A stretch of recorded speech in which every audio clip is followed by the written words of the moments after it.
इस खबर के सह प्रायोजक है paradise collection and suit store, railway station road, Lalitpur.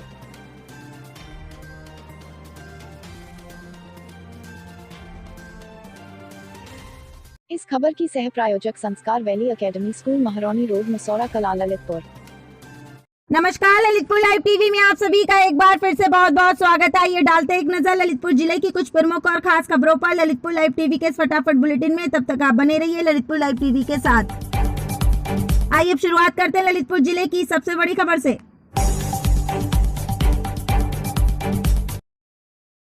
आइए अब खबरों की शुरुआत करते हैं आज की सबसे बड़ी खबर से। गांव में पानी भरने को लेकर हुए विवाद में हुए संघर्ष के दौरान एक ही परिवार के 4 लोग गंभीर रूप से घायल। पीड़ित परिवार ने गांव के कुछ नामजद लोगों पर लगाया पानी भरने के विवाद के दौरान एक रायु पर प्राणघातक हमला करने का आरोप। पुलिस ने दोनों पक्षों की ओर से मामले को दर्ज कर मामले में जांच करते हुए कार्रवाई शुरू की।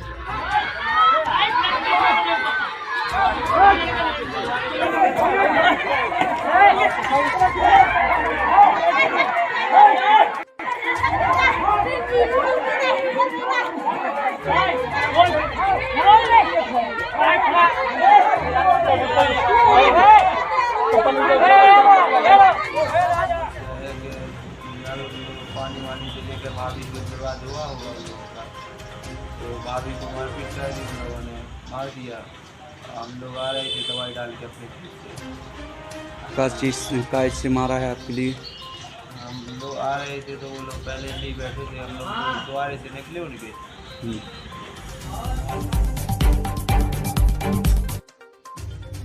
ललितपुर में शराब के नशे में चूर एक पुलिसकर्मी रोड के किनारे पड़ा मिला और वह शराब का सेवन किए होने के कारण कुछ भी अनाप शनाप बोल रहा है, जिसका वीडियो सोशल मीडिया पर जमकर वायरल हो रहा है। ललितपुर सदर कोतवाली क्षेत्र रेलवे स्टेशन क्षेत्र का मामला। काम क्यों नहीं आएगा? काम क्यों नहीं है? काम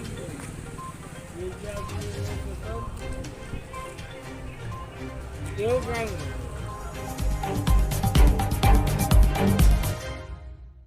ललितपुर जिले के थानाबाद क्षेत्र अंतर्गत बार लड़वारी मार्ग स्थित पठार की टेक के पास अनाज से लदा एक ट्रैक्टर अनियंत्रित होकर ट्रैक्टर ट्रॉली सहित मौके पर पलट गया, जिससे लदे अनाज के बोरे सड़क किनारे बिखरकर फैल गए।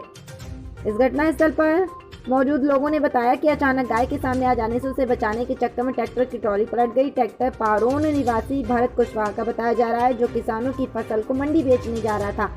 गनीमत ये रही कि कोई हताहत नहीं हुआ। ग्रामीणों को मदद से ट्रॉली को सीधा करवाया गया। आइए देखते हैं जितेंद्र यादव की बात से पूरी रिपोर्ट।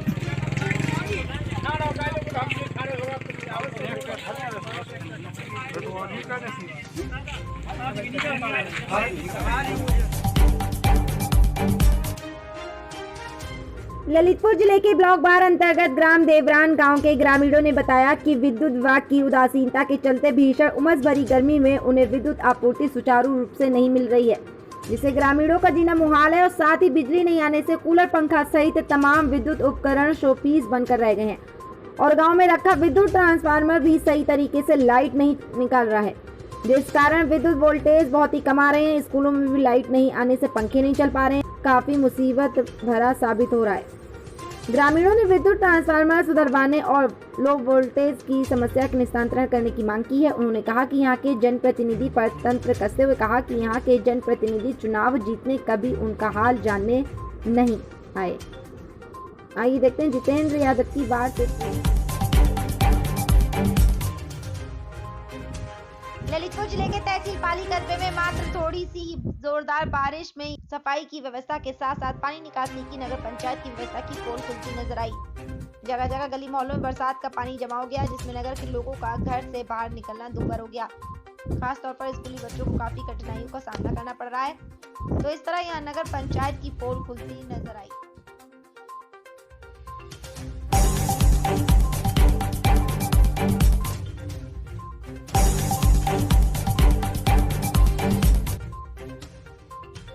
ललितपुर जिले के तहसील पाली में नगर पंचायत द्वारा कस्बे में संचारी रोगों से बचने के लिए खूब प्रचार प्रसार किया गया और नगर के लोगों से अपने आसपास स्वच्छता बनाए रखने की अपील की गई।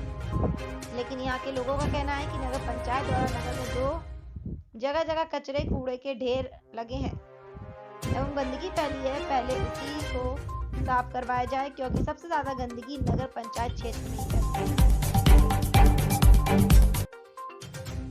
ललितपुर जिले के कस्बा बांसी स्थित सुदर्शन डिग्री कॉलेज में उत्तर प्रदेश राज्य महिला आयोग की सदस्य डॉक्टर कंचन जायसवाल ने वृक्षारोपण कर कहा कि हम सबको मिलकर अधिक से अधिक वृक्ष लगाना चाहिए, तभी प्रदूषण को रोका जा सकता है, और कहा कि महिलाओं के विकास और उनके सशक्तिकरण के लिए हमेशा तत्पर हैं।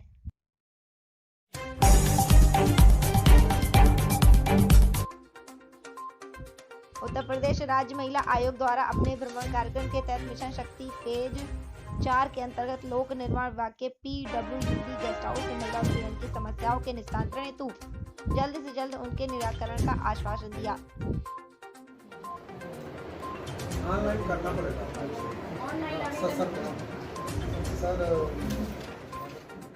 और उन्होंने जिले के ग्राम लखनपुरा में कार्यक्रम में आयोजित महिलाओं को उनके अधिकारों के प्रति जागरूक करने हेतु जन चौपाल का आयोजन भी किया। उन्होंने कहा कि नहीं, हम अपने बहनों से मिलने जरूर जाएंगे और लखनपुरा की बहनों तक हम पार्टी के संदेश को जरूर पहुँचाएंगे।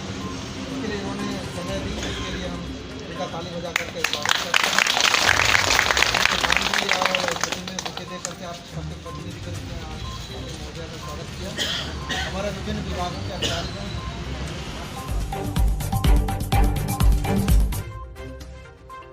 ललितपुर जिले के रघुवीर सिंह राजकीय स्नातक महाविद्यालय में हुए टैबलेट वितरण, टैबलेट पाते ही विद्यार्थियों के चेहरे खिल उठे।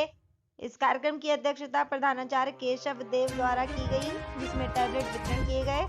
ललितपुर में तीसरी बार फोन टैबलेट वितरण किए जा रहे हैं। इसमें ललितपुर के 8 महाविद्यालयों का नाम आगे आया। विद्यार्थियों ने बताया कि टैबलेट का उपयोग सही और उचित क्षेत्र में करेंगे। वहीं पर विद्यार्थियों ने सूबे में सरकार, योगी सरकार का बहुत बहुत आभार व्यक्त किया और कहा कि हम गांव दूर दराज से आते हैं। तकनीकी व्यवस्था और आर्थिक व्यवस्था सही न होने के कारण पढ़ाई में रुकावट अतिथि योगी सरकार ने इस योजना का शुभारंभ कर हर एक विद्यार्थियों को एक उच्च मार्ग दिया है, जिसका हम सब पर सभी विद्यार्थी उचित मार्ग पर चलते हुए अपनी पढ़ाई को सही दिशा दे सकेंगे।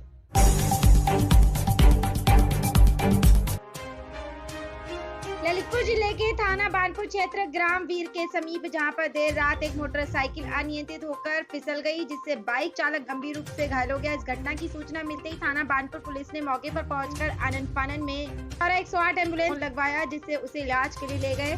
चालक की इलाज के दौरान मौत हो गई। मृतक का नाम जगदीश पुत्र महेश चौरसिया निवासी मेहरोनी कुमड़ी का बताया जा रहा है। पुलिस इस मामले की घटना की जाँच में जुटी हुई है और शव को पोस्टमार्टम के लिए भेज दिया है।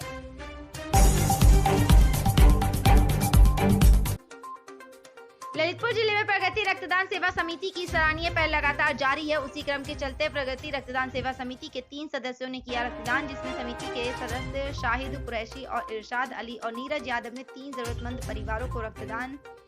सभी रक्तदान महादान करने वाले सदस्यों का समिति के अध्यक्ष प्रिंस राठौर और उनकी टीम ने आभार व्यक्त किया और उनके इस सराहनीय कार्य के लिए ईश्वर से उनके उज्जवल भविष्य की कामना की। ललितपुर जनपद के जखौरा ब्लॉक अंतर्गत ग्राम लागौन में महिला ग्राम समूह की संचालिका द्वारा ट्रैक्टर पर कब्जा जमाकर अपने घर पर रखने का समूह की महिलाओं ने लगाया आरोप, जिससे महिलाओं की आय बढ़ाने के लिए सरकार द्वारा गांव में महिला ग्राम समूह बनाए जा रहे हैं, जिन्हें नगद राशि या ट्रैक्टर या अन्य आय के साधन बढ़ाने के उपकरण लोन पर दिए जाते हैं, जिससे महिलाओं की आय बढ़ सके।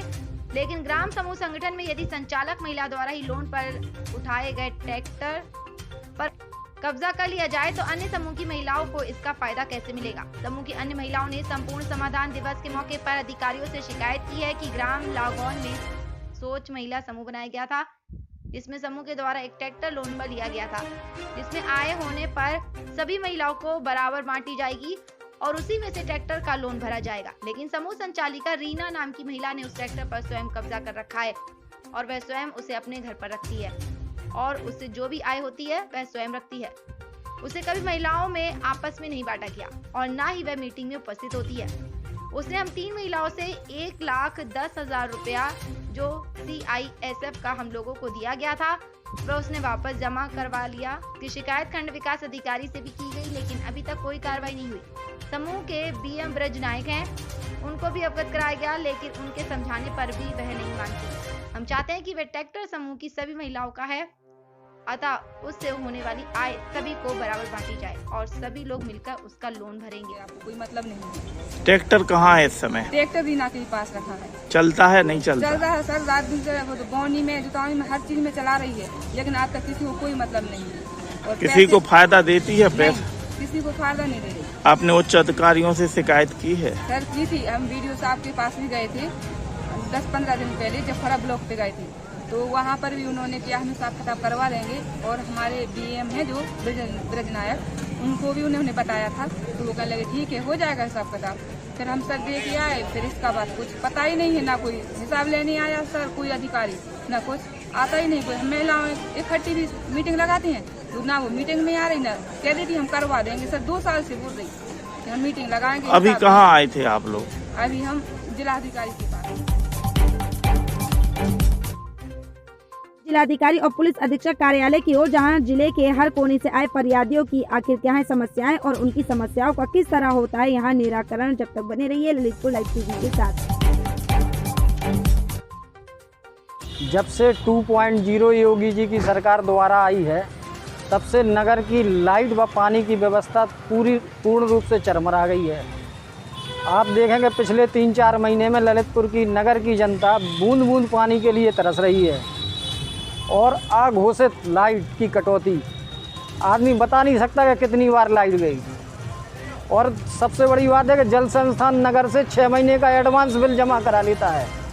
एडवांस पैसा लेने के बाद भी नल नहीं आ रहे हैं और 4-4, 5-5 दिन बाद आएंगे तो 5 मिनट के लिए नल आते हैं, 5 मिनट बाद बंद हो जाते हैं। फिर 2 दिन नहीं आएंगे, फिर 5-10 मिनट आएंगे, फिर एक आध हफ्ते में 1 दिन आएंगे, आधा 1 घंटे, फिर वही समस्या है। ऐसा ही लाइट का है, तो कोई गिन नहीं सकता कितनी बार जा रही है, कितनी बार आ रही है। साहब मन नहीं मानता तो देना पड़ा। बिजली और पानी की समस्या जनपद में पूरी तरह से लचर हो चुकी है। और साहब मैं तो प्रशासन के लिए ये कहूँगा, एक संत की उपाधि देना चाहता हूँ प्रशासन को। जैसे संत होता है ना साहब, उसे आप कुछ भी कह लें, उसकी एक अपनी मस्ती होती है, वो अपनी मस्ती से चलता है। इसी प्रकार से प्रशासन भी अपने मस्त चाल चल रहा है साहब। समय समय पर हम लोग अखबार मीडिया छाप रही है, लेकिन साहब कोई फ़र्क नहीं पड़ रहा। मेरा निवेदन है आदरणीय योगी जी से कि कृपया जनपद का थोड़ा सा संबंध में ख्याल रखें और जनपद के लोग जो पीड़ित हैं उन पर अपनी कृपा करने की कृपा करें। क्या नाम है आप? हमारा नाम फूलचंद है सर। कहाँ से आए? हम हरसपुर मंजरा मंसरा से आए हैं सर। थाना हमारा तालबेट है। क्या समस्या लेकर? समस्या सर ये है हमारे पास के हम कुल मिला के आज 5-6 महीने से 5-6 साल से आज अपनी पत्नी के द्वारा, अपने पिताजी के द्वारा मजदूरी करके नहीं खा पा रहे हैं। वे भी सब कुछ हड़पते जा रहे हैं, मजदूरी करके जाते हैं और जे हड़प लेते हैं। और हम अपने बच्चों की कहते हैं कि हमारे बच्चे मुझे दे दो, हम कहीं पे भी करके खा लेंगे, तो बच्चे लेके आते हैं तो जे मारपीट करते हैं साहब। अभी अब आप देख सकते हैं, देखो ये सर में लठ मारा है। तो किस प्रकार परेशान कर रहे हैं और क्या चाहते हैं? ये साहब हमें तो लगता है कि ये प्राण लेना चाहते हैं मेरे। तो आपने इसकी शिकायत थाने में की थी? अभी तो नहीं की साहब, हम तो अपना ही समझते रहे इसलिए नहीं की, क्योंकि पिताजी आए और वो पत्नी आए, मगर जे अपना नहीं समझ रहे हैं तो आज पहली सीढ़ियाँ चढ़ने के लिए जा रहे हैं सरकार में, बचने हैं। तो आज कहाँ आए हैं? हम आज कचहरी में आए हैं। हम आज साहब DM साहब के पास आए हैं और निहाय के लिए आए, और निहाय चाहते हैं और निहाय मूर्ति हैं। रास्ते में निकल नहीं देते हैं, लाठी लेके मार भी और घोड़े टोए दें, लाठी दें, बस जो बादाम लोग और गोलू उसको लड़का। तो आपने उनसे कहानी सार्वजनिक रास्ता है क्या है? हाँ रास्ता है, करने की रास्ता है, के लिए हम रोकते हैं। क्या बोलते हैं? करने नहीं दें तुझे तो घोड़े तोड़ देंगे, बस जा बोलते हैं। तो आपने इसकी शिकायत थाने में की थी? हाँ करी थी। क्या कार्रवाई हुई? शाम के करी थी। दाखला नहीं हो रहा हमारा, कोई दाखिल करा, कोई हमारी सुनाई नहीं हो रही। हमारे दोस्त दो रोज आ रहे हैं। आज कहाँ आए हैं? आज यहीं आए हैं उनके आज कहाँ आए हैं? डीएम साहब के पास। क्या मांग? तो ये थी आज की दिन भर की प्रमुख एवं खास खबरें। आगे भी खबरों की अपडेट के लिए बने रहिए ललितपुर लाइव टीवी के साथ ही हमारे चैनल ललितपुर लाइव टीवी को सब्सक्राइब करना ना भूलें। नमस्कार।